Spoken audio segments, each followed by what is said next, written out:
सुधाकर शिंदेंच्या अध्यक्षतेखालील समितीने बिहारमध्ये जाऊन माहिती घेतलेली आहे। तेलंगणा आणि मध्य प्रदेशातही समिती अभ्यासासाठी जाणार आहे।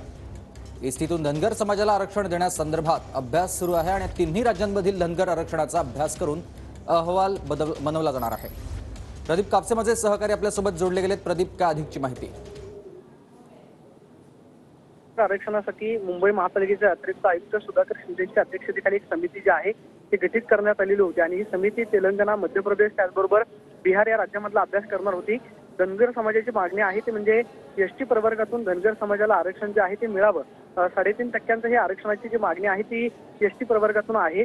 ज्या 3 राज्यांमध्ये हे आरक्षण लागू आहे, विशेषतः म्हणजे बिहार राज्यामध्ये धनगर समाजाला एसटी मधून आरक्षण मिळते। त्याचबरोबर बिहार आणि तेलंगणा या राज्यामध्ये जाऊन या समितीने अभ्यास जो आहे तो केलेला आहे की त्या राज्यामध्ये कोणत्या नेमक्या प्रशासकीय अडचणी सगळ्यात दूर करून धनगर समाजाला एसटी प्रवर्गातून आरक्षण देण्यात आलं, त्याचा सगळा अहवाल जो आहे तो राज्य शासनाला लवकरच सादर केला जाणार आहे। मात्र बिहार या राज्यामध्ये जाऊन समितीने अभ्यास जो आहे तो केलेला आहे आणि याच आठवड्यामध्ये तेलंगणा त्याचबरोबर मध्य प्रदेशामध्ये ही समिती जाणार आहे। धन्यवाद तुम्ही दिलेल्या सविस्तर माहितीसाठी।